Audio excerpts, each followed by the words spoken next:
Good morning, good afternoon, wherever you may be. I'm your intrepid host, Mr. David Null, also known as Hawkeye Two Feathers. And I greet you all with love, honor, and the respect that you deserve. And for some folks, even more than that. Now, I've noticed, I'm always, checking headlines and things and looking around for stuff. And I was going to have this conversation about a month ago. And then other things got not necessarily in the way, but, came to the forward.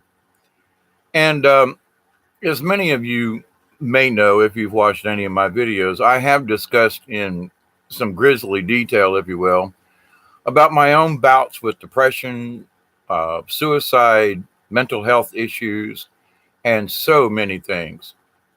Now, I did a Facebook video just recently, like within the last half hour or so, and I'm still kind of caught up in the atmosphere of the subject. And then I went, took a break, got some coffee, and it's like, okay, let's do a YouTube video too. And you can go to my Facebook and see that, oh my God, it was 2 hours long. I couldn't believe that it was like what started out to be like. I always start out with good intentions with 30 or 45 minutes, and it's like it always drags it. 2 hours later, I'm like, shit, time to shut up here. But I'm always humbled by folks who stop by and want to listen. And it's like, rather than go too much into the fact that I have suffered all these years, just take, you can go back through some other videos and listen to me, drone on about the horrors of and dangers of medicines. But the thing is that we need to realize that there are a lot of people on different kinds of medications right now. And, I speak about my family and about my close friends. I know many of my family members are taking some really seriously hard drugs for their stress, anxiety, but mental whoppiness, whatever you want to say. Now, in some instances, some of my family members are really doing quite well. And, it's hard for me to say, well, if you quit taking that drug, you maybe actually feel even better. But they don't have any instruction on how they could do that. In other words, I've had to learn the hard way. They yanked medicines that I'd been on for 17 years, and I started having convulsions. And, well, that's all in your head. Well, yeah, you gave me 17 years of one particular medicine, and my body wants it back, and you took it away from me. But you'll be okay in a couple of days. 4 months later, I'm still drooling, can't walk, I'm having seizures. Yeah, okay, sure. Now, excuse me a second. That was just plumb rude. So early on. I think I need to take my meds, I forgot. But anyway, with that said, though, it's like there are so many people who are taking different kinds of medications.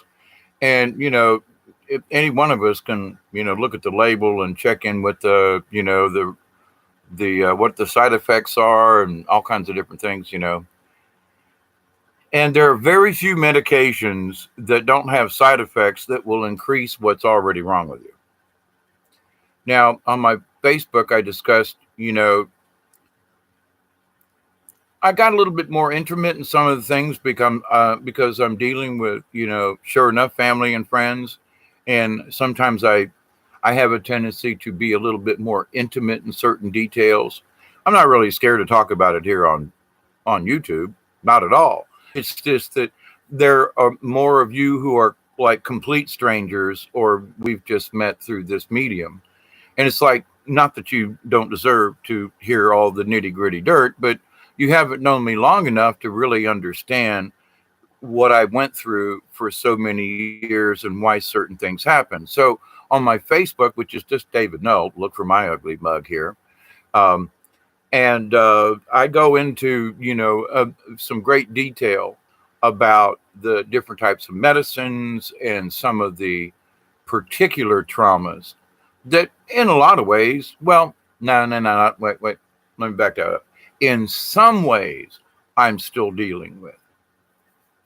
But it's an ongoing process because what they did to my brain between the medications, taking medications away, putting me on new medications that really didn't agree with me, neurological tests, which they flash you with bright lights and cause you to have seizures. And the combination of those three things at that particular time, several years ago, turned me from a walking, talking, driving, thriving individual to a blithering idiot in a wheelchair. And I'm still having issues trying to be able to drive like I normally could drive. I mean, like take a trip for 3 or 4 hours by myself. I don't do that kind of thing anymore. I drive to town, it's 6 minutes one way. And I'm like, at the end of an hour, it's like that's been very taxing to me. And it's like, okay, got to get my stamina up, and things like that. But to the point though, I used to, I live in South Georgia, used to travel to, mid and northern Tennessee to do puppet shows and storytelling. I can't drive into the local town, which is 15 miles away, but once or twice a month, let alone leave the state anymore on my own. But so there are a lot of things that they took away from me because of what medicine and mental health and doctors did to me, quote, to try to help me. They practiced medicine on me and turned me into a blithering idiot. Now, it's been no secret, and I've been talking about it. I have wanted to kill myself over the years many times. There's always been this, I'm not good enough. I want out of this. Well, I had to find out, hey, quantum, quartz quantum, QQ, how you doing there? There's been many times where, I tried to hang myself in I think it was 73.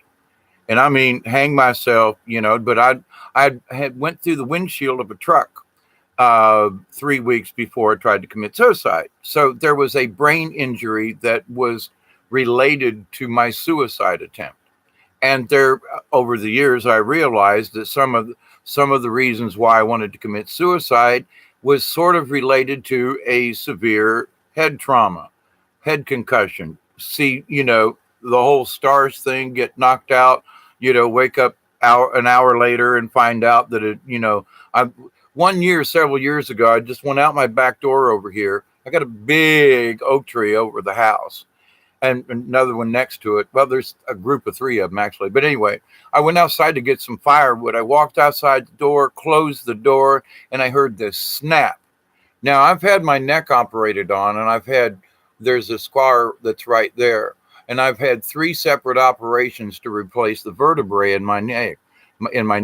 So I have difficulty looking up, needless to say, but I'm like, well, okay. So as I looked up, all I could see was something. And the next thing I knew, this huge limb landed on my head, knocked me out, and literally pinned me to the ground.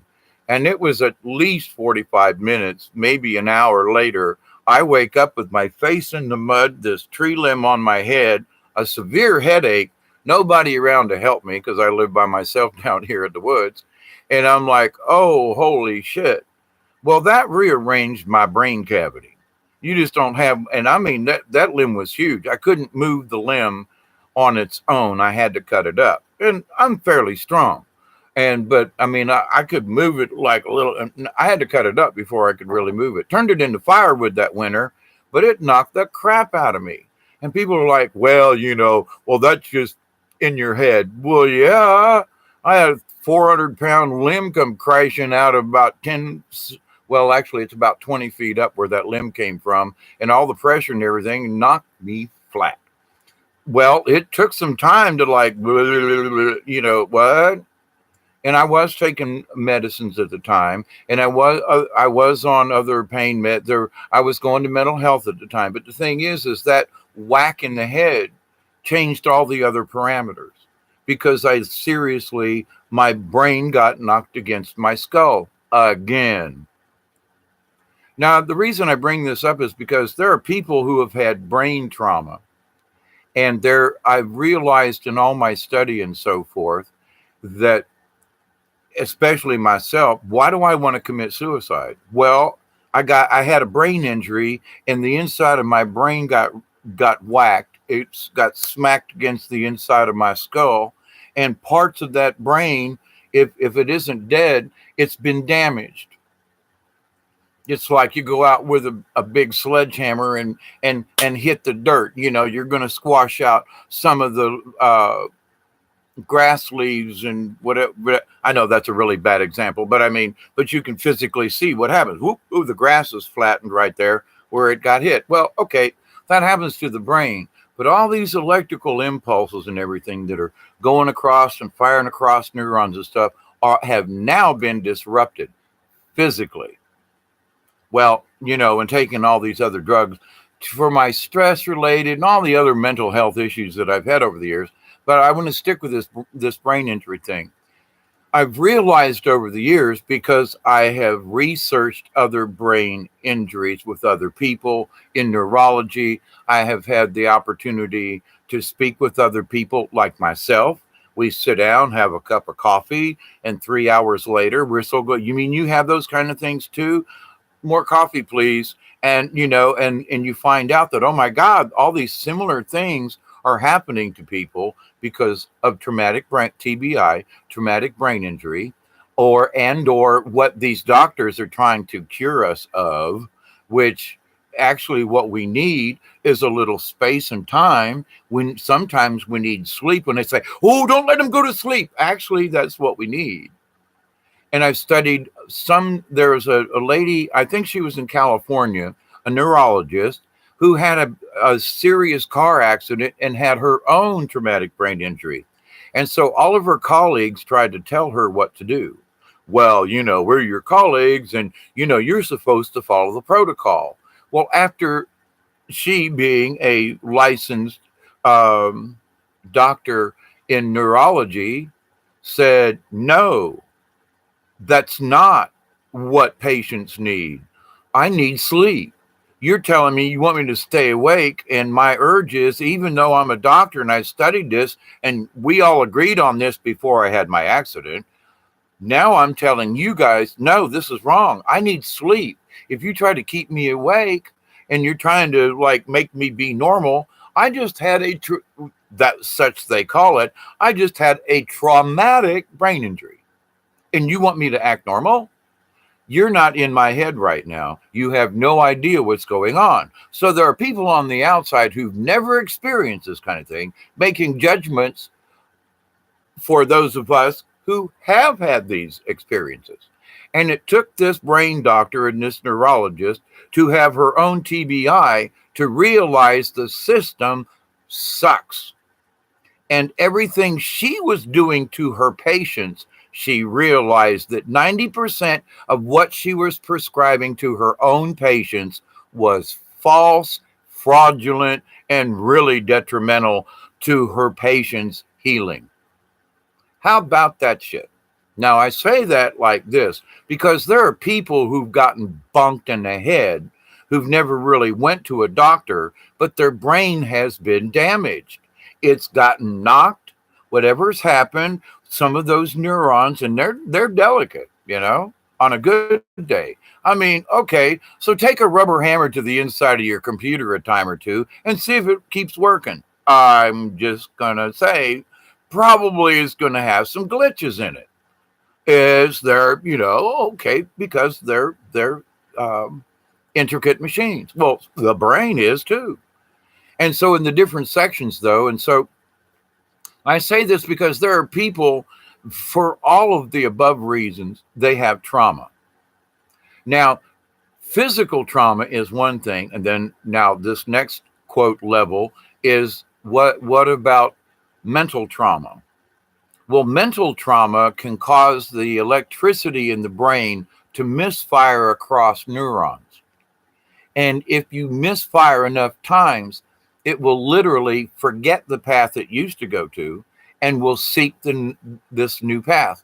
Why? Because for whatever you do, if you're depressed, the longer you stay depressed, the more of these neurons won't go to the good side over here where it normally should fire. It's though they're depressed, So the brain's actually forcing itself not to get better because it's sort of addicted to the way it's feeling. I'm depressed. Yeah, well, I'm going to feel better. No, no, hell, I ain't. I'm depressed. Well, you talk yourself right back you talk yourself into being depressed more most of the time. And so people, because this neuron that used to fire normally, because of whatever is caused, whether it's a traumatic or whether it's a physical brain trauma, I say sometimes the trauma is worse than a physical bang in the head, depending on the trauma. But, like seeing somebody's head get blown off in front of you, that's pretty freaking traumatic. Thank God I haven't had to go through that. But I have dealt with somebody missing a leg and saving them several years ago. And I've told that story and I don't want to go into it. But to the point, though, I'm holding a bloody stump. That'll give you nightmares. Hang on a sec. Hold that thought.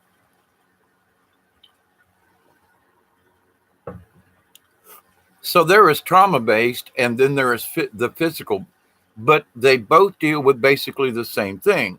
Now, I've studied this. You can go out and study it. There's a lot of information about it. Read the informations without making any conclusions, because you're going to read another study and you're going to go, well, that guy said that, and this guy's going to convince you that this is the right way. Out of 3 reports from what I have physically undergone myself with all these neurologists and all these tests and all this stuff and having grand mal seizures, I've been there. When I read these things, I go, these guys ain't got a flipping clue. They've got maybe 10% of this, and the rest of it is all hypothetical bullshit, but they're killing people over this. They damn near tried to kill me. And, thank God, somebody said, well, you just need to go to another neurologist. No, because the whole idea of what the neurologists think, their theoretical hypothesis is wrong. And so simply because I go to another one, if he's been schooled in the same train of thought, he ain't got a clue how to fix me neither. And I've learned more on my own through my own studies. But you can read 3 or 4 reports and you might get 20% of what's really going on inside the brain from those of us who suffer this. Let me move on with that. Now, but the basic things is there's also lots of little nerve endings, and it's like wires and little intricate things. There's blood vessels, all this stuff. And so if you get bonked in the head, you can make a little blood vessel. There's a little patch. It's a bruise. You can bruise your arm. Okay, it takes a few days to go away, sometimes a week or a month, depending on how bad it was bruised or the type of person you are. Some people bruise really easily. My one friend, I could just touch her really hard like that. It'll leave a little bruise on her. It's just the way she is. Now, I can get banged on pretty good, and it might turn a little color, We all have different kind of makeups on that. However, but the brain, any kind of bang, bonk, or whatever is going to leave a bruise on it. Now, how badly it is, it all depends on the situation. So, but here's the bottom line. It does get bruised. That's the bottom line.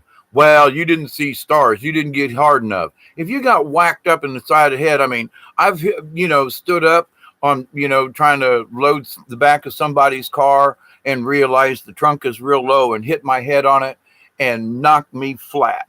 Now, I gave that to myself, and I'm like, holy shit, that really hurt. If that really hurt and you banged yourself that hard, then you just damaged the inside of your brain. Now, to the extent of it, not the point. The point is it just got damaged. Now, how many people bang their heads on stuff? How many people have had little sporting injuries? Now, this is collective. Now, if they haven't had the opportunity to let their brain heal back, if they haven't had the opportunity to practice mentally, physically focusing on reconnecting those neurons, they may, because of the accident or the incident, they might not know that any of their neurons have been damaged. It's in a part of the brain that's something else, and you don't see it with your hands twiggling. but it's actually there. So sometimes it's like those kinds of things kind of heal on their own. But I mean, I have had complete and total personality change up to a certain point. There were certain things I liked, and there were certain things that all of a sudden I just hated. I was like, don't give me any more peanut butter. And now all of a sudden, after having 2 or 3 more head concussions, I love peanut butter and jelly all of a sudden again. There was 20 years. If you brought peanut butter near me, I was like, get away. I mean, peanut butter cookies or something. Yeah, okay, chocolate. But if you try to give me a peanut butter and jelly sandwich, I was like, nah, sorry, I'll just go hungry. Now I'm like, I make them every other day. You know, it's a snack food. Okay, what happened? I got bonked in the head again. And it's sort of like that in the watching some of these old comedy shows from the 50s and 60s, you know, and the old, and, you know, I love the old cinema and Buster Keaton and Harold Lloyd and some of those guys that were, you know, started out in talkies and, you know, they're silent films of them and the bonks in the head, you know, and they forget who they are and they get bonked in the head again and they remember. Okay, but it really is, in a way, kind of like that. I hated peanut butter for 15 or 20 years, get bonked in the head with a big tree limb, and now all of a sudden it's like, wow, peanut butter, this is really good. How come I didn't like this for all this time?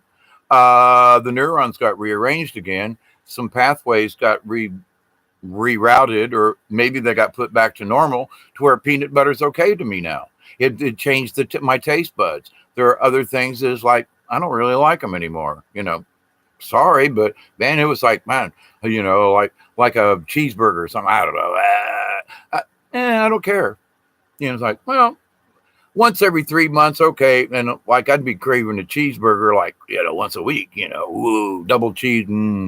But now it's like, So our taste changed. Yeah, but why? Well, I've had several TBIs. So, but every time it's like there's been a little bit of a personality change. A little bit of depth perception's changed. Maybe the hearing or something's changed. Balance out of whack. That happens. Now, what about the traumatic part? Well, some folks are, you know, and when I was on my Facebook page, you know, I know people who have lost their homes. We all work together at the same plant, almost 800 people, you know, and plus all the friends we knew and machine shops and different places around where the plants were. And we all knew each other.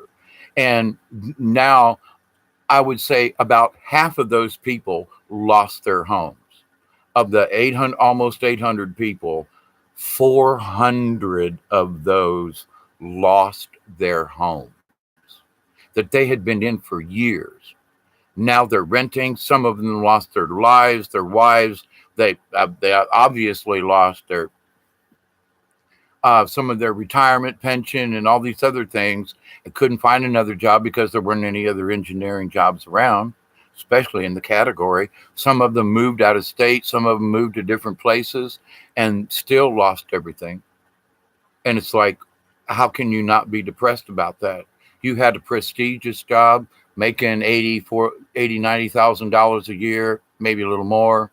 And you've got tenure in, you've worked on your house, you're paying it off, everything's groovy, you got about 10 more years to go, your 30-year plan is working, you know, you can't go any higher in your previous job, but you've got bennies, you've got 3 weeks vacation now, you've got your insurances paid, and, you know, why upset the apple cart? You got 6 or 7 more years before you could retire with this high pension, and you've only got 10 years left on your house. But now all of a sudden, all of it's gone. Kaput. Zero. So people who are upstanding citizens in the community ain't got shit no more. I mean, literally ain't got shit. They're selling stuff. They've lost their homes. Now they're renting from people that they used to rent to. I mean, it's like the whole paradigm just changed.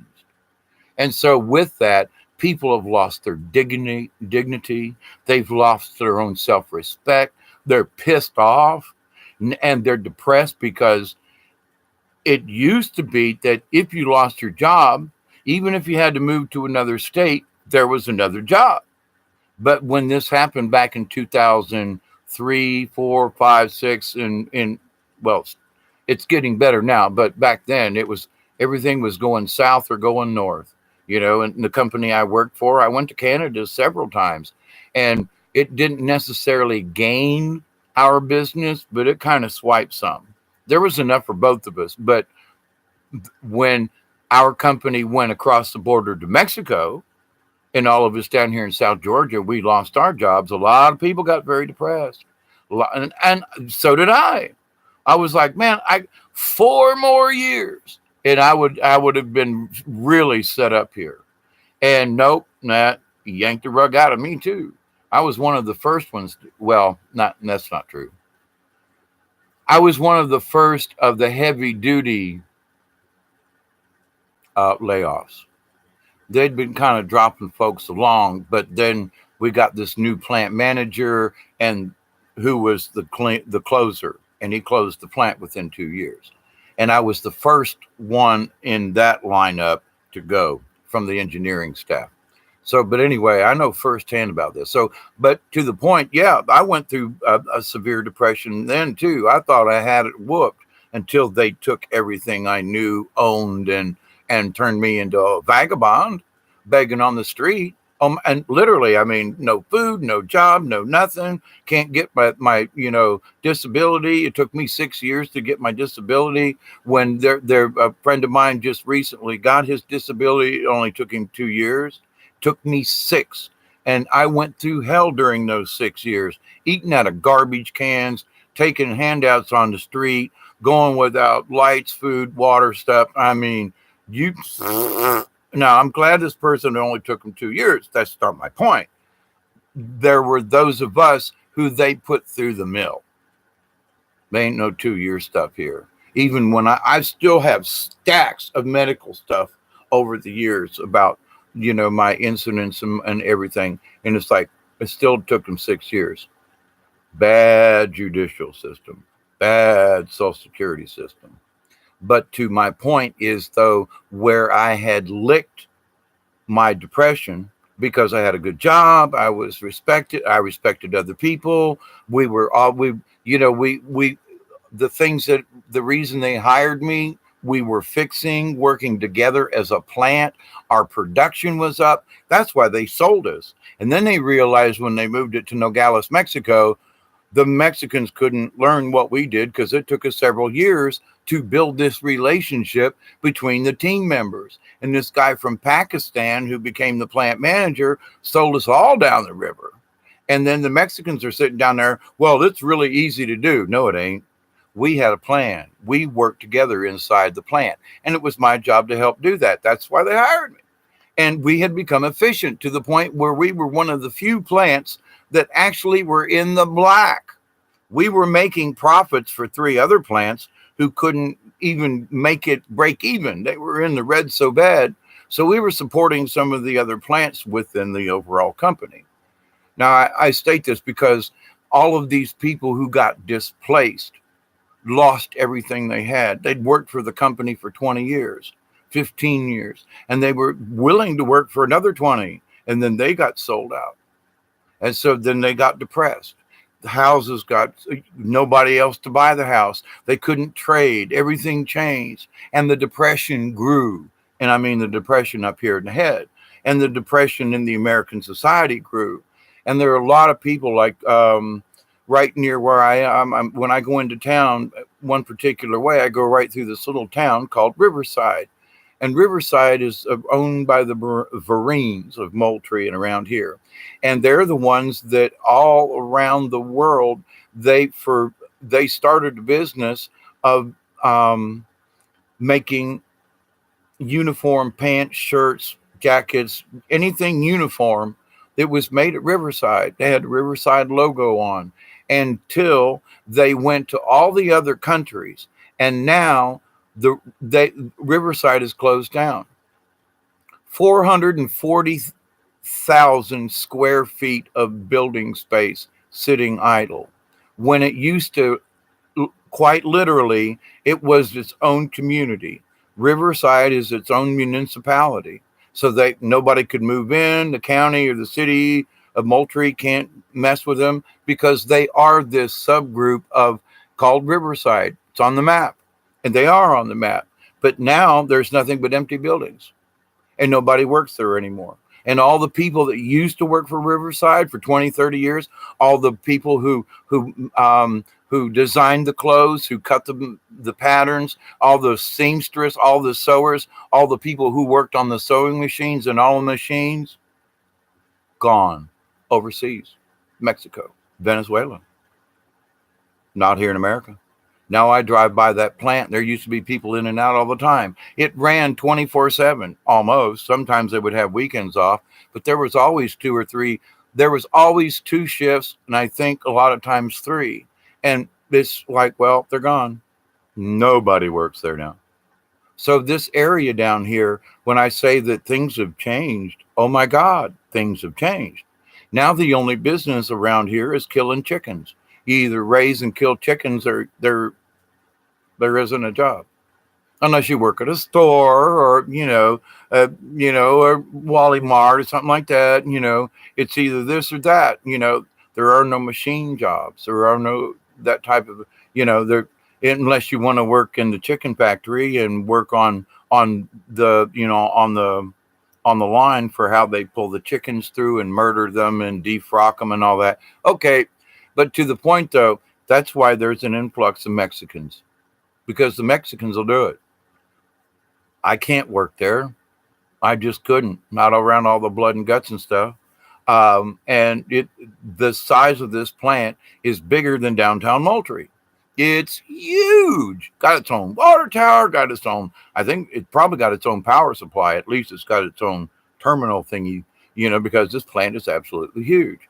And I'm glad people can go to work there. But, we went from manufacturing clothing, spark plug wires, machinings. I mean, one machine shop I worked for, we used to make hubcaps for go-karts and small wheels and things. I mean, we used to make all kinds of stuff around here. There used to be 5 trailer manufacturers that built trailers, and I mean good trailers, all around the United States, all over the place. There's one. There's one. You tell me. So why are people committing suicide? They've lost their livelihoods. What I used to work for one machine shop, and if I was perpetually late. So I'd get fired for being late, and then I'd go to work for somebody else, and I'd be there a year. I'd get fired for being late. Or this guy wanted me back. Look, you're really a good worker. So I'm 5 minutes late. I'll work 15 minutes over to make it up. And I used to all the time. Here's free 15 minutes, because I feel bad about being 5 minutes late. But to the point, though, they would say, well, all right, come back to work. But, if I let you get by with this, all the other workers, and I'm like, I get it. But if you want my services, you're going to have to put up with this. And I'll work a half hour later than everybody else, to let me be 5 minutes late, stop with that. You're putting pressure on me here. So then that just makes me later anyway. But to the point, though, what does this all have to do with the brain? Our brains have been fragmented. The things that we used to know, we don't. There used to be traffic when I drove into town. There's nobody lives out here now. Everything's so rearranged. What's in my brain, I'm like, I live in a different neighborhood. I've lived here 40 years, and damn, where are the people at? Where's the cars on the road? Where's this? There used to be oh my God, there used to be 1,000 people working that plant. The plant's not even there. What happened? Did my reality move? No, reality's moved away from me or something. And so everybody's defragmented. People that had stable lives don't have anything. So they're sitting in a place where they may have had a little bit of mental issue. Now, if they've had a brain trauma, they're in this super duper beyond reality. It's not just like losing your job. I'll go look for another one. You lose your job and there ain't shit. There is no other job. You can't it's not that there's not another job in what there is not another job, period. Unless you want to work at Walmart or a store, that's it. And, I don't want to work at a store. I know how to do it. I've done it. I've worked in restaurants. I've worked fast foods. Okay. I don't want to do it. Could I do it? Well, I got other physical ailments that keep me, but I'm also 66 now. But even myself, I mean, I got a joint trailer. I have a super duper um, cotton candy machine. I've got a really king size popcorn popper. And I used to go to different events and sell popcorn and cotton candy and drinks, you know. And I used to make a little bit of a living at it. I can't do that anymore because there aren't any fairs around, because the jobs that people used to have aren't here anymore. The spending money people used to have, and it's not here. So this is depressing everybody across the board, especially around here. And life has changed. This is severely traumatic. And so now they've got a head bang. Now they're taking stress pills. Now they're taking medicines that are disassociating their neurons in order to keep them from being stressful. Well, how do you think you're not going off the chain? It's because these medicines are rerouting your electrical impulses. They're maybe opening up some and it's closing off others. It's rerouting your brain chemically. So people are now starting, the suicide rate is up. Well, now, guess what? We're coming into the holidays. We just came out of a really weird midterm elections. I live here in Georgia. Looks like we're going to have a runoff on December 4th. I hope so, because I don't think that these folks are going to be able to get the same people to come in. I've discussed this before, where my friend works at a poll place where there's usually 250 to 300 people. 800 people showed up. Most of them old men and old ladies in wheelchairs who couldn't even answer their own name. I'm sorry, but if I get like that, don't take me to vote. That's wrong. And they 800, where'd they come up with 500 other people? And so even the votes for the governor and et cetera still didn't win in this county and in that district. So whatever they were trying to do, it helped her some, but not really. And I'm looking forward to a revote. Absolutely. Come on, December 4th, because they're not going to be able to drag the same amount of people out. It's much colder now. It's been a month or so. Some of these people are going to be like, if you try that shit again, we're watching you, because I'm going to be around. Other people are going to be like taking pictures of this stuff and go, you know what? You keep doing that. One person brings in 10 people in wheelchairs and they all vote the way the person who wheeled them in says. Here, Mildred, press this button. There you go. You voted. Yay. Come on back to the bus. They're not going to have as much time to organize and get their shit together. And I don't think they're going to try it again, because people are watching now, really watching. Because guess what? We have to have, a follow-up election. Now, some folks are like, oh, man, she should have won. Black lady, Atlanta. Whoa. No, when you look at the state, there's Atlanta, a little bit down here, and from Columbus down the west side of Georgia. The rest of the state is red. But she thinks she should win. All of them are concentrated, in 2 areas of the state. But the state of Georgia voted. No, Atlanta and Columbus voted. Large populations of folks over there, okay. But the rest of the state voted for Kemp, and those votes, even though they tried to stuff the ballots down here in our county, it still wasn't enough for her. Now, and the overall total of things it does, but when you look at the state itself, nah, she didn't win. Nah. You got a blue spot here and a blue spot here. Georgia's a big state. Oh, she won. Bananas. Sorry, bananas. No, she didn't. Yeah, there are more people around Atlanta, but I'm sorry, Atlanta is not the state of Georgia. Atlanta is Atlanta, and it's in the state of Georgia. But trust me, Just because you live in Atlanta, in Georgia, don't mean you're with the rest of the state. You move out of Atlanta and you start going into the rural areas, it ain't Atlanta. So you're going to have all the however many millions of people now live in and around Atlanta, Sandy Springs, etc., Stone Mountain, all that. Okay, but you're going to tell me that the metropolitan area is going to carry the rest of the state? Bullshit. I'm sorry. You're Atlanteans, if you will, but you ain't the rest of Georgia, and you're not the way the rest of us think. Oh, but you guys, you're all redneck. No, I'll vote for a black person if they're qualified. I'll vote for a black person if they really have something. The biggest thing this Stacey Abrams person did was she was focusing on the point that Kemp is a hunter. Oh my God, he lives in Georgia and he's a hunter. What an oxymoron, It's like, well, duh, we're one of the original 13 colonies. Duh. Yeah, okay. But, and we're Georgia, not Atlanta. Now, is there a lot of gunfire and gunplay and stuff that goes on in Atlanta? Yeah, but that's not the rest of the state.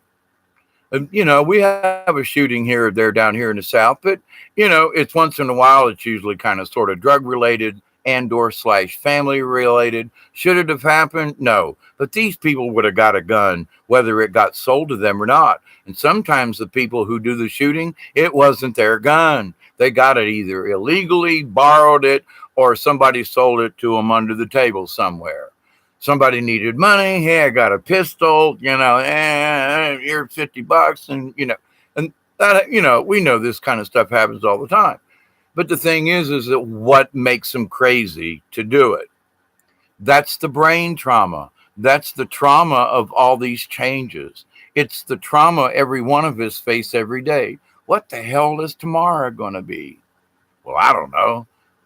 I look forward to it because I want to see how freaking crazy it's going to get. I used to go, oh my God, we're all going to die. Sure we are. We're all going to die at some point. But, and one of the things that I've been discussing as I have gaining knowledge in this realm of spirituality, if you will, is that the more we allow our emotions to get attached to a particular thing, a killing, a thingy, a voting or whatever, it blinds us from being spiritually aware of the rest of the stuff going on. It's the chaos I speak of and other people. In that's what keeps us diverted from being our true selves and staying in tune all the time. The video I did yesterday with Jen and Brian on Milky Way, it was like, we used different terminology, but we were all on the same page. And I mean, like almost exactly on the same page. Bravo. We are making these phone calls to the quantum, and our lines are being connected all the time. It's not a channeling anymore like some people are trying to describe. We're connecting to this higher self. It's always been there, but some of us now, because of these new energies, are waking up to this. And there are some of these people who don't have any direction in this, who are unwilling to watch or have a discussion like I'm having with you about this, because it's woo-woo, it's crazy. Oh my God, my doctor says, and, okay, this is where we are. And as we go into the holidays now, we've just had this trying time with the midterms. Got people kind of freaky. Depending on the season and where you're at, if you're a farm worker, you're losing work. If you're trying to go into Christmas time, you may get hired for the Thanksgiving / Christmas holidays, but that's only 6 weeks at best. It may run in after the first of the year, but you're probably going to lose your job. No matter what it is, whether it's in retail or whatever it is. So, okay, so make the money that you can while you can and keep a smile on your face. But the thing is but what do we really have to look forward to? Well, it's up to you. But I'm saying, but if somebody's depressed, what are they looking forward to? Oh my God, we got a rigged election. Oh my God, wintertime is here. Oh my God, if I'm homeless and having trouble, I'm going to freeze to death. Exponential. Well, when I realized that when I started doing simple little tests with myself, like one thing that has really helped me out, and it was like the weirdest thing, but Mahjong. And I've got a little app that's free that I downloaded for this HP Chromebook that I've got here that I work with.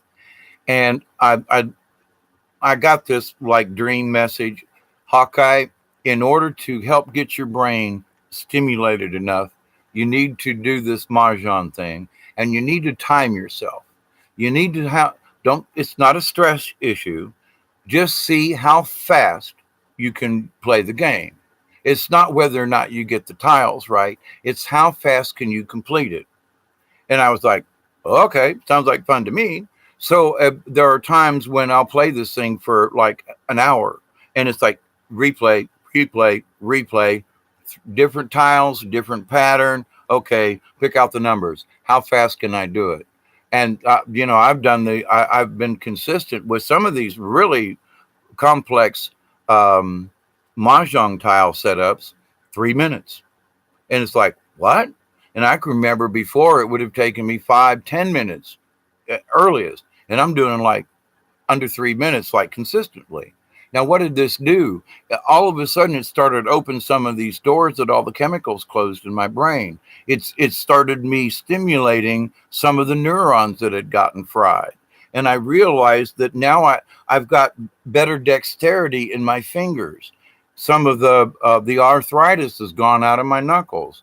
And I'm like, whoa, man, I mean, I was getting serious swelled knuckles, waking me up in the middle of the night with the pain. Oh my God, I don't do that anymore. Now, as I've been stimulating my brain playing Mahjong, and it's a self-timer thing. If I go over 4 minutes, who lost? Nobody. I just say to myself, well, shit, that was a tough one. Okay, replay, drink a coffee, smoke a cigarette. Okay, let's go back. But what it has done, it has helped to stimulate my brain on my own, in my own time, in my own space, just to see how quickly. And with the quickness, because I'm trying to identify two tiles on opposite sides of the screen. So I realized I'm not looking around the board. I'm allowing my eyes to see the whole board. There's a 2, there's a 2, click, click. And as I'm dragging it across, I see a number over here. And then when I click this one opens up and I go, there's one click, then there's its double. So I'm literally, as fast as I can go from one tile to the next, I've picked out the next tile and I'm in a succession. So it's as fast as I can go from tile to tile to tile to tile, click, click, click, click, click, click, click. That's how fast the game goes. And I did not used to be able to do that. But it with a different awareness and how I view the tiles, it has opened up some shit in my own brain that has been squashed and hidden. Wake up. So these are proofs to me that I can talk to you about. This is how you heal your brain. I have a friend of mine who's had cancer and he's coming out of all the chemo and the operations, and he's got this neuropathy. And it's worrying the crap out of him. And I tell him, my friend, listen, you've been pumped full of crap for the last 12 months. It's going to take a little while, but you need to focus. He said, well, can I bum a cigarette from you? I'm like, sure. And then he comes to like grab it, and he can't grab the cigarette to hold it, to smoke it. And he's like grabbing it like a little kid would with a lollipop who's just learning how to use their hands and trying to smoke a cigarette this way. And I'm going, my friend, what's up with that? Oh, it's this neuropathy. My hands won't work. And I'm going, let's back up, my friend. It's your brain. It's all the chemicals that have literally fried your nerve endings. You don't know how to use these fingers anymore. And I told him about my experience. We've been friends for 30, 40 years. So, and I'm saying, please trust me in this. You have seen me in a wheelchair. Trust me, I'm walking and talking. I'm 66 and I'm more older and it's a little more difficult, but I haven't given up because I'm doing these little things. There was an old magician's thing, and I told him that because he and I have been in theater and stuff. And I said, look, this thing is what magicians did. If you want to learn how to like palm a coin, you take your finger, and then you go like this, and then you go backwards, and then you go this way, and then you go backwards. You take your fingers and you bend them, and then you bend this one, and then you bend this one, and then you bend this one. See, and none of the other fingers are supposed to bend. And that's how to keep nimble as a musician. A magician. Well, musicians too, but magicians, so that you can flip a coin between your fingers and palm it in your hand without dropping it. And the only way to do it is to do these little simple exercises. Well, what's happened is with all the chemicals, with brain trauma, and this is happening to everybody else, and this is related to suicide, because now my friend is like, the angels came to me, they took them 2 paddles and all that voltage to wake me back up, but I don't know if I should be here. I've got this tremor and I've got this. And I'm like, dude, they brought you back. There must be a reason you're still here, but you have to learn to stop worrying about this. Work on it. What else are you doing? If you're watching TV or listening to the radio, do these little exercises. Well, I don't know. Listen, you want to get wetter or not? It's your choice. But I'm here to tell you there's certain things you can do because it helps your brain to rewire. You say, well, this is stupid, Dave. No, it's not. Not to your brain. You want to consciously touch these fingers. You want to look at them. You want to tell your brain. If you can't do it, then you want to say, fingers, you ain't broke. There's nothing wrong here. You're wiggling all over yourself by yourself. But I command you, I want my thumb and my index finger to touch. And by God, you better listen to me because I'm in control of this shit. Okay, I missed it. Okay, I'm trying. And bing, success. Once you make that connection, that starts the rewiring. That's what people with only half a brain are doing. That's what people with severe, and I've had severe head trauma. That's why I'm having this conversation. But it's like, but you must do it. And you must say it out loud because your subconscious has been so traumatized by the chemicals, by the trauma of the operation, by the trauma of whatever the hell's been going on with your poor brain, that you must say it out loud. Index finger to thumb, next finger to the thumb, this one, little finger. Now I'm going backwards. Da-ding, da-ding, da-ding, da-ding. You must do it. Do it visually. Do it with verbs. Talk to yourself because you want to reconnect. When you were taught as a child, your mom or daddy said, "Ooh, grab this with your fingers." You gotta kind of relive this thing because whatever happened in the trauma, those connections they're not firing the way they should. And what's panicking a lot of people, and with good reason, they're taking these mind-altering things to help calm them down, but everybody's got a palsy going on. They gave me medicines. I had it going on too. And I'm like, no. These are my hands. I got control of my hands. I'm a Libra, by God. It's the reins. It's your hand. No, you're going to take my hands away from me? And they have for quite a while because I haven't done a puppet show. I haven't had the manual dexterity to do what I've been doing for the last 30 years. That sucks. You want to commit suicide? I was on that wagon. But then I realized, no, I don't care how long I might die trying to get better, but what else am I doing? But to just sit back and say, nah, oh man, I'm done for. That's it. I'll never be. No. I did give up a couple of years ago. Now I'm like, nope. It's taken me longer than I wanted to, granted, but have I given up my goal of grabbing up a puppet and doing a show and getting my puppets back out and performing again? No.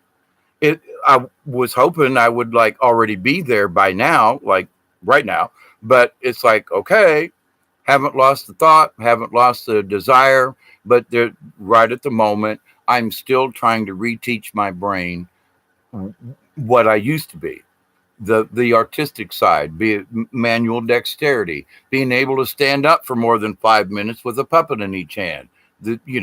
That's difficult when my lower back is killing me and I'm no longer on pain meds, so got to work through this. But the thing is, I haven't given up. There are times when I'm like, man, why hasn't this happened yet? A lot of other stuff in the cosmos going on. Now, for these poor folks that are out there suffering and they don't have a clue where to grab onto because they went to mental health thinking that this was going to be they could grasp onto this, and they're feeding them medicine that's giving them palsy, and it's making their brain disconnect, all in the name of keeping you sane so you can go to Walmart every day and sell shoes. I have a relative that does that, but uh, at least she's happy and she's got a job. But to the point, she's got palsy because she takes these pills. She's younger than me, and it's like, but you sell shoes at Walmart when you used to be at okay, quiet. All right, let's not mess with it. But let's look at the why do you have palsy issue, and you're gonna put up with this palsy kind of thingy because you're afraid if you stop taking the medicine that you may have an anxiety attack. So you're going to put up with this 24/7, and because you don't want to have a panic attack. You're afraid you're going to have a panic attack, but you're not worried about what's happening with your hands. But the chemicals are wiping out the neurons. And so I'm trying to tell my friends, family, folks, hey, been there, done that, please. Don't, you can control this. You can stop it. You can reverse it, but you got to work on it, and you got to be willing to work on it. But once you allow your consciousness to say, finger and thumb, you guys are going together. You're going to pinch. I'm going to be able to pick up something with these two digits again. Where I used to be able to pick up a needle and thread and work with puppets, I'm like, I'm like worse than all thumbs. Why I'm not working on puppets? I literally can't hold on to the needle and thread where it used to be. Here we go, and thread up a puppet in just seconds minutes. And it's like, I can't hold on to this stuff. So where do I start? Well, rather than being frustrated about not being able to string up a puppet, I got to work on my dexterity. And I can do that sitting here. I can do that in my sleep, literally, kind of pre-program myself, touch, touch, touch, touch, touch, touch, touch, touch, touch, touch, touch, touch. It's an old magician's trick. And anything that you do with sleight of hand, you need to work your knuckles. You need to do anyway. But what it does is it keeps the brain connected. It connects your brain to your hands so that while you're fooling the audience, your fingers already know where to go. It's like when you rehearse a part in theater, you rehearse it to the point where you don't have to think about your character. You are your character. You know your lines. If somebody stumbles in something, you can pick it up. If you know the story of the play or whatever that you're trying to portray. So even if somebody stumbles, you know enough of the story to be able to act in your own character the audience doesn't know. I've done it so many times when other people lose their lines. It's like, I even say their lines, 4 of them sometimes. But anyway, but to the point, it's because you practice it. You rehearse where you go. When I'm saying this speech, I'm supposed to be downstage left. When I'm doing something over here, I'm supposed to be upstage right. And it's like, but you learn these things with practice. So the medicines, the traumas, and all of these things have whacked out these neurons. And you need to practice putting them back. Regardless of how they got traumatized, whacked, TBI, it doesn't matter. It's the fact that they're not connected any longer that is the key, or that is the center of all of these things, which will cause depression and suicide, hopelessness, etc. Because the brain has been fried with all of these different things or combination thereof, and they don't know how to put the neurons back together again. And so that now they're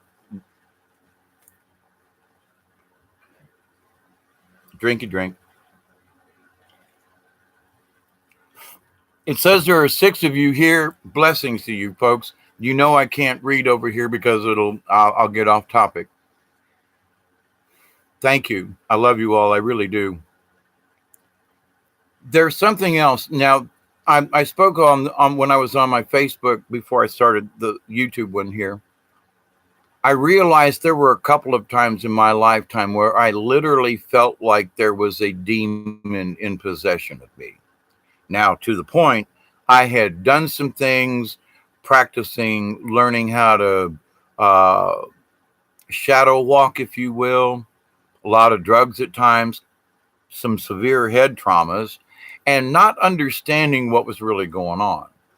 But at the same time, there were some things that I swear to the creator, oh my God, it felt like I was literally walking inside of a dark forest. It was me. I was watching, and but hands and legs and even my mouth was doing stuff that I just not would normally do, and put myself, other people, but mostly myself, in a really crappy situation. Sometimes it was absolutely life threatening. I remember when I had my little Isuzu pickup truck, who didn't have had a seatbelt, but it was before any airbags or anything like that. I pointed it at the bridge down the road from me so many times, and how I just nicked it with the bumper once or twice and almost succeeded in hitting that damn thing head on at 45 miles an hour. I think to myself, but what possessed me to get in the truck to go try to ram it? Why would I do damage to my little truck like that? I love my little truck. Why would I do that? And why would I want to stick the steering wheel through my chest and kill myself? What the hell? Regardless of what was going on, I felt absolutely possessed to do this thing. Go, Dave, go. Go, Dave, go. Kill, die. You know, and then through all of my therapy, through all my own self realizations, if you will, the things that I had done and all the head trauma and everything, I realized that I just didn't seem worthy to be here. Even though I tried my best not to hurt others, hurting myself was like, oh, that's like I'm supposed to hurt yourself. But see, I grew up a Catholic where these crazy assholes believe in flogging yourself, you know? Oh my God, in the name of Jesus, I kill myself, I bleed for you. That's insanity. But when you grow up with, you know, that you must do penance for those things that you do wrong, it kind of instills in you. I know a lot of Catholics, and we've kind of had this discussion, but we're never worthy of God's love unless you flail yourself and do these things. And for a long time, I thought that was the only way to, you know, like make up with the world. No, that was just plumb stupid. But in that underlying thing that goes way back in my childhood is that well, you're just stupid. You know, you're talking to angels. You know, you can't be talking to Mother Mary. It's just a statue. That's just all bullshit. Yeah, okay. You ain't seen the things I've seen. So when I try to relate it to like normal folk, I'm the crazy one in the bunch. Okie dokie. So when you begin to, you know, when you realize you're the crazy one in the bunch, somehow there's also, well, you're not as good as the rest of us. You're not qualified for healing. Who in the hell, why would God want to heal you, Dave? You know, you're a crazy sumbitch. Why would God want to, you know, heal you for anything or forgive you for that matter, even though they don't even know what the hell I feel guilty for? When if you put it on the grand scheme of things, you know, have I gone out and murdered people? Did I go out and start fist fights with people? No. But in my realm, in my world, there were things I said and done and instances that just wasn't right. It was disrespectful. It was dishonorable. And that is what I'm guilty of. But I've had to work through that. But with that point, though, we all have our demons, monsters, or whatever. But there have been times when it just, and I got to say, I kind of think I was possessed because of some of the other incidents that have happened to me in my lifetime. What if one of these entities, because of other things that have happened, attach themselves to me? And at my lowest point, I've had a serious brain injury. I'm also depressed because of this, but I have a history of depression anyway, history of suicide. Now, all of a sudden, it comes washing back onto me, and there seems to be this dark entity that's cheering me on. I don't see the light. I don't see God reaching his hand down and going, here, Dave, here, you know, I'm going to help you up. You got to work, but I'm going to help you up. There was no, I'm going to help you up. at the time in my brain. There were people, there were circumstances, because I was blinded by the trauma, TBI, and the depression, and now I've got a dark entity helping me along. I have a total different respect for what other people are going through. Now we're in this season. People want to, I've missed family. I would love to go and have, turkey dinner, Thanksgiving with my family. Brothers and sisters up in Ohio, I can't get there. Family down in Florida, I can't get there. Anybody nearby me? No, my daughter's in, in Pensacola and over there in Alabama. Can't get there, But before, I would be like really depressed about this. Now I'm thinking, well, because of all the spiritual knowledge I've attained, I'm going to go there in my mind, no matter where they are, I'm still with them. And, okay, so I can't sit down and have turkey dinner with them. I can send my love. I can send them a message here on Facebook or YouTube or something. I can give them a phone call if I had their phone number, but I can put something out there and say, I love you all, and you can see me, and I might not be able to see your cheery face, but here's my ugly mug. I love you all. Thanksgiving, blah, blah, blah. Merry Christmas, et cetera, et cetera. But there are other people who just don't have that. And so it compounds. And so the people are like, there are all these other things. Why should I give a flip? Who cares? I can't see what tomorrow's going to bring. And what I do see is more calamity, more chaos. I don't see a way out of this. And so the trauma is increasing. We need to reach our hands out and help these folks. If you know somebody who's even in the slightest, extend your help, your hand, your heart, whatever. If they've cried wolf, I know I went through this for 30 some odd years off and on. Now, there were periods where it wasn't like it was a part of my life much. I felt, I don't really feel worthy of Creator's healing. Let me put this all to you. I've been at this an hour and I was going to try to keep it short. So I'll try to kind of wrap this up some. Understand that the brain can reteach itself. We have to be willing. There are certain techniques and simple techniques that will get those brain synapses back, that can help with whatever endorphins or whatever it is. When you finally realize that, oh my God, I could, my hands were shaking and I couldn't do anything, and now my hands aren't shaking and now I can pinch things again. That's encouragement. Well, then maybe I'm going to be able to learn how to walk again and stand up for more than 5 minutes without having to go find some place to sit down. That's encouraging. Why? Because I choose to in my own brain, but I do these exercises.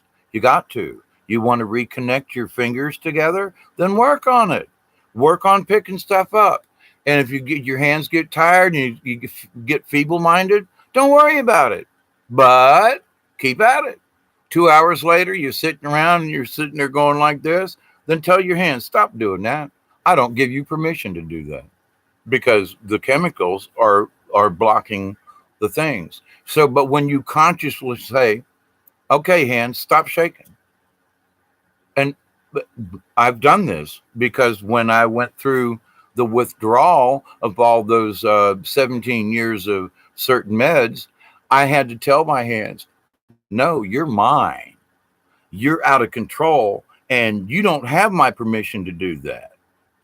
I'm telling you, you're doing this number here, and I forbid you. No, you're not going to shake like that. No, that's not normal. You will shake when I want you to. And I mean, I spent months doing this before I started doing YouTube videos and things. I was in a wheelchair and going like this. And so it's like some people say, well, nuh-uh. Listen, I'm telling you this because this is how I can speak to you now. This is how I can go like this right now. I wasn't able to do this 4 years ago. I wasn't able to control my own whatevers. I am the proof of this. And those people who seem, my friend seems absolutely hopeless. his energy, I'm like, oh my God, oh crap, holy shit, this guy needs work. But you got to want it. I want to fix my hands and stuff, regardless of how long it takes. If I do a puppet show and then I die at 10 minutes afterwards, okay, job completed. And if I die before I get to go do puppet shows again, I still tried. I never gave up. The love is still in my heart and in my head. I just got to connect the dots again. So for people, once you give up, that's it. When you see no hope, that's it. So I tell my friend, I said, look, just practice. Tell your hands, I don't give you permission to shake. Calm down. And it's, I can't even light a cigarette. Like, well, you just had cancer and maybe you shouldn't be smoking, but I get it. But to the point, though, you got to practice your hands. You got to put your hands down and you got to tell them. You got to take control of your hands again. Well, how do I do that? With practice. You don't do anything without practice. You used to be able to do it, but now you got to reconnect the dots. Don't panic. Don't fret. Just chill. Because the more you panic, the worse it's going to be to try to hold it down because you're panicking. And so, meditate a little. Take a couple hits off a joint or whatever. Calm down. Just chill. And if you can't smoke a joint, well, then take some soothing tea, whatever it is, to kind of like calm down. And then but practice on it. Do the magician's practices. Just put your hands together and go like this. It helps to, when you put your fingers together, they have a tendency not to shake. When you try to hold your fingertips together, it helps to connect. When you move your hands from left or right, it's probably opposite to you. But what it does is when you cross over the meridian of your body, it helps keep your whole psyche in balance. It's like when you see people who do Tai Chi. You see them do this number here, and then they'll turn and they'll go like this. They're moving their energies, but they're also moving their hands across their own meridian. And that helps keep the brain in tune because the brain will work over here real good in this area. But as soon as the hand moves across the meridian into this other area where this is supposed to be my right hand, now all of a sudden there is a change in the brain that we don't normally understand. But when you lose brain function, it's really hard to get the right hand to move across the left. The left hand will try to pick it up. It's almost like you've got two sides of you and they almost act independently. So it's important for people, and there's a lot of study in this, because I was taught this by, guess who? A school teacher, a gymnast, a phys ed teacher. But anyway, 15 years ago. But that I was having trouble with balance and so forth. And she goes, are you doing this number? She goes, I know you do kung fu kind of stuff. And I was like, not really. I hadn't noticed the thing.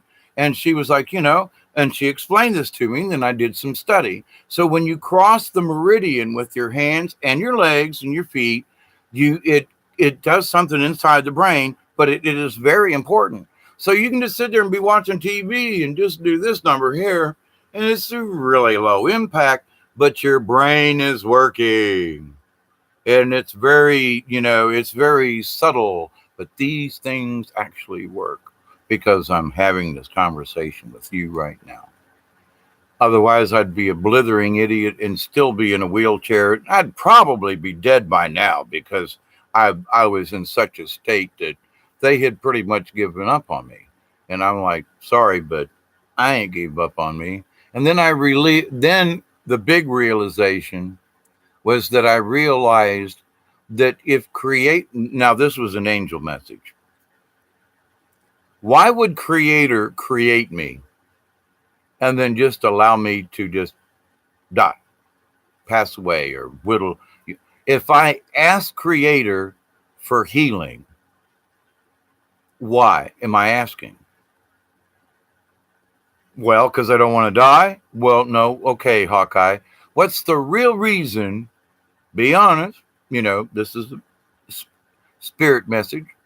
What's the real reason that you wish to be healed?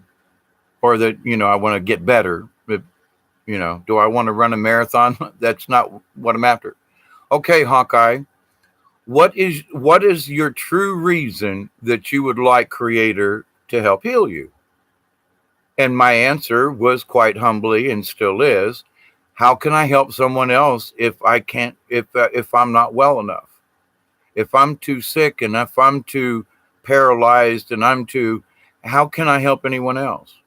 Because I thought my job, in my conversation with the higher self and spirit, I'm like, I thought my job was to help folks.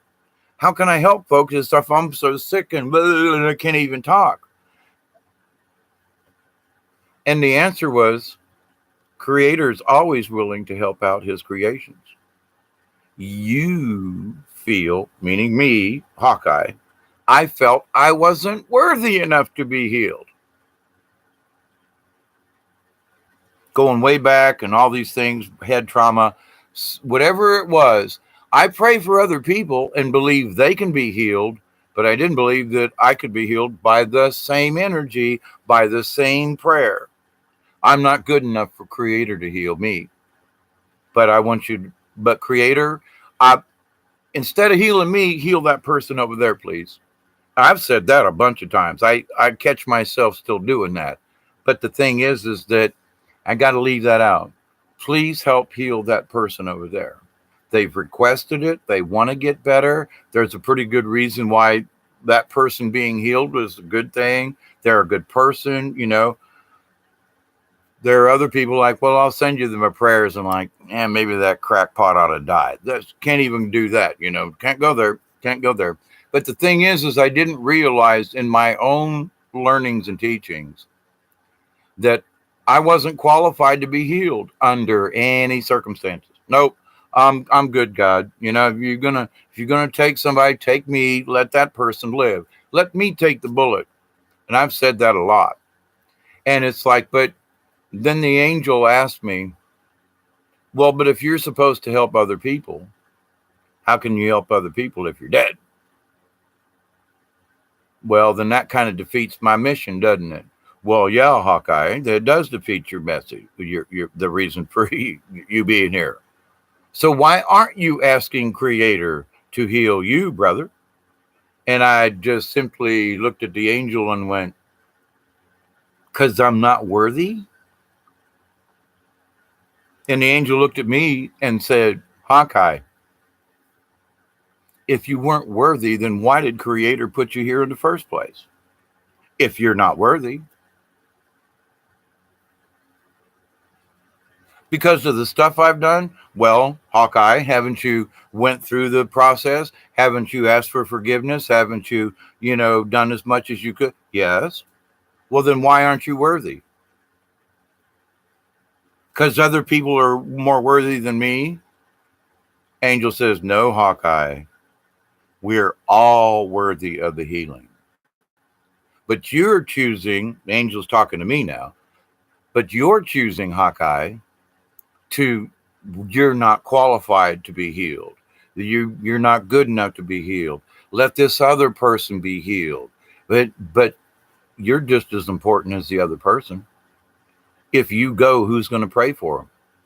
If you're not here, if you give up your life for this other person, what about the other 20 or 50 or maybe thousands of people you could help heal? But if you give up the ghost now to heal one person, well, that's really nice of you. But wouldn't it be better if you were healed? At least to the point where you can help more people rather than just one that you're praying for right now. And I had looked at the angel and I was going, gee, I don't know. Because I never looked at it that way. And the angel was like, think about it. I'll get back with you. And then as I absorbed this cosmic zip file and looked at the information that was going back and forth, I realized that I thought if I asked for healing for myself, regardless of the reason, just that I was being narcissistic and self-centered, that it's all about me. And the answer I got back was, not if you're asking with humbleness. I'm asking so I can help other people. I can't help my grandchildren. I would love to go visit them. I need to finish up my house here so I can actually have visitors with a decently clean house. I'm not asking for a lot, but if I'm sick and I can't stand up and walk, then I'm not doing anybody any good. Those people who need to come see me, who need to do crystal work, the people, I know how to do massage, but if I can't use my hands to pick up anything, how can I do healing massage with someone? How can I do the things that I was kind of brought here to do if I am not well? I didn't. My response was, I don't know. And then Creator gave me a straight message and said, if you truly want healing from me, it's always there. Source is always there. The healing is always there. But you, Hawkeye, me, you, Hawkeye, have not accepted the healing that's always there. So that's why in my prayer I say, I pray that you will accept and receive the healing from the universe, because I knew it was out there, but I was always sending it to somebody else.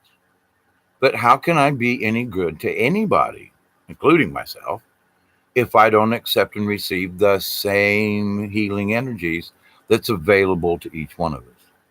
Oh, send it to them. They're more important. No, we're all important. I'm not any more important than the next guy. And that's what the angel came back to me and said. Do you understand that you're pretty damned important in your own little way, Hawkeye? Well, no, I didn't. I thought I was useless, worthless. And then that's when they kicked me in the ass and said, you're going to start a YouTube video. You're going to start talking about some of this stuff. And I looked up at them and said, you're full of shit. Me do YouTube videos? You got to be crazy. And they went, that's why you're here. You need to show other people. You need to have this discussion. Am I worth healing? Well, it depends on what your reason is. If you want to get healed so you can go out and murder and rape or, cheat people in business, maybe not. But that healing is also available. It's available to all of us, regardless of our motives. But when the angel spoke to me and said, Hawkeye, you are who you are. All you need to do, you're already humbled because you're asking for healing for other people. Why won't you humbly ask for yourself? And I kept coming back because I didn't think I was worth it. Well, then why did God save you all these years? Why did the Spirit bring you back out of the swamp? Why haven't you died with all these other things? Are you not freaking paying attention here? We want you here. You're needed here. You just don't get it. You don't understand it all. And that was the truth. But 2 years ago, I started accepting the healing. Now my fingers work. Now my knee works. Now other body parts are working. Other things are getting better. And I'm having these conversations with you. So I love you. When I say I love you all, I do, because that's how we get this through. And I know that there are some people like, well, I'm, okay, the healing. But I think part of the reason why they still have a darkness about them, or that they're having some healings really aren't helping, and they're going to other people who are doing readings and so forth, when we really should be healing ourselves. Not that other people, it's okay, but other people are sharing their energy to heal us, when technically we should be using our own energy that's already there to heal ourselves. But, not that that's wrong, but the person who's doing the healing then is cheating themselves, because they're sharing more than themselves for another person. That's really good. And that's what I have the angels accused me of doing the same damn thing. And in my good friend of mine used to call it the Jesus Christ complex. We can fix everybody but ourselves. We always want to help the other person, but we're never looking for help ourselves. We will kill ourselves to try to help another, when actually we should worry about our own well-being so we can help more people, so we can be effective with other folks. And it's, in some psychological terms, it's because she was a psychologist and taught it at Valdosta State in Georgia. She was, she would say, Dave, you and a lot of other people who have compassionate souls have the Jesus Christ complex. Don't forget that. And I was like, yeah, but I don't want to be Jesus Christ. And she goes, yeah, but the point of it is that Jesus, everywhere he walked, he wanted to fix things. He healed people. You and others like you with your type of personality, you want to help people. That's a good thing. But you help other people to the point where you nail yourself to the cross. And that's not good. It's good to help others, but you must maintain a self-centered healing of yourself. Well, through all the brain trauma and stuff, sometimes that got taken away. And when they gave me grand mal seizures and I went into that really bad place, it was a hard climb out of that hole. But back in the back of my mind, I understood I had everything I needed to get fixed. And I wish to tell you and others and other folk during this holiday season, folks are going to be needing extra help. We need to be extra kind. We need to be firm. If somebody's called up, oh my God, I want to commit suicide. I'm ready to die. I want to die. I want to die. Say, okay, tell me your problem, but only give them 5 minutes. But you don't hang up, but you change the subject. But okay, fine. Well, what about dinner tomorrow night? Or you're going to go to the thing on Sunday or whatever. Well, I don't know. I want to kill myself. Yeah, I know. But what about next week? You want to go, let's go play golf or something. Whatever it is that, your friend is, change the subject. Let them wail. Let them do 5 minutes tops. That's it. And if they try to go back to it, you go, nah, hang on. Come on, let's talk about give them a future date. And it'll change their mind. It'll get them off the topic. And it'll save their ass because now you just gave them something to plan on, even if it's the next day or something, and say, look, you're good. You're okay. Calm down. I'm here, but let's think about this over here rather than mull over that. Well, but, I'm sorry. Yeah. Okay. That's great. But come on, let's go over here. Let's take the thoughts over here. But if you join in with them and waller in their own mess, you haven't done them a bit of good. But you have to let them waller for at least 5 minutes, but then change the subject. We do this with compassion. We do this with love. And after an hour and almost 30 minutes, I love you all. I do. Let me close this session here with this prayer. Every single one of us has the ability to accept and receive these healings. Everyone is worthwhile. Even maybe if you've murdered someone in a previous life or whatever the deal is, if your energy is that you wish to do better and you ask with a humbleness rather than a narcissistic, heal me, goddammit, I deserve it. Nay, don't go there. But if you ask with the humbleness from the Creator, why wouldn't Creator heal you? He helped create you. So why would he just leave us out in the cold? If we don't ask and we die of some disease, okay. But if we tune in, if we listen, if we focus, if we ask with respect and the honor and the dignity, Creator, I wish to heal from your countenance. Creator, I do accept the healing from the universe. I do accept the knowledge and the wisdom that comes with this healing. I do accept the changes that I must make in order to stay healthy. Show me, guide me, help me to get better. Show me what I need to do. Send the messages in dreams. For all of you out there, I pray that you will accept your relations, your relatives, friends, neighbors, that they will accept this healing and wisdom, that they will accept with a humble respect that is deserved our Creator, without worship, just honor and respect and love. Ask, but then you must receive it. But now if you get a message that you need to quit smoking 3 packs of cigarettes a day and you don't, and you die of cancer, that's your damn fault. You got to be, if you want the healing, then there's going to be things that come to you. They're going to be like, I need to quit drinking sodas out of a bottle, or I need to quit, I got this feeling I should. If you don't act upon it, then you suffer the consequences.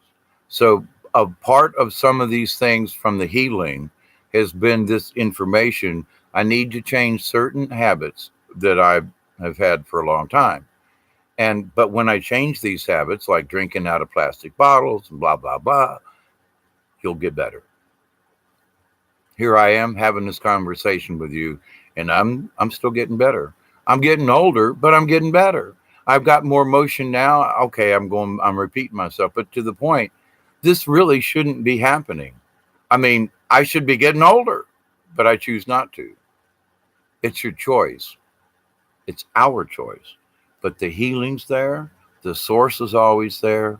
Do you believe it? Will you accept it with the humbleness that it is deserved? It's not hard.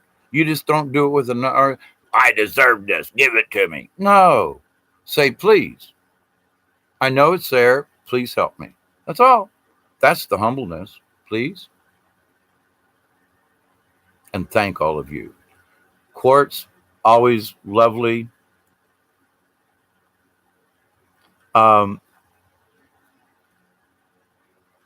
Lots of things coming up. We just need to remember that the chaos is going to try to steal our energy, and we need to stay focused on what's real. So what y'all got to say over here at the end of this?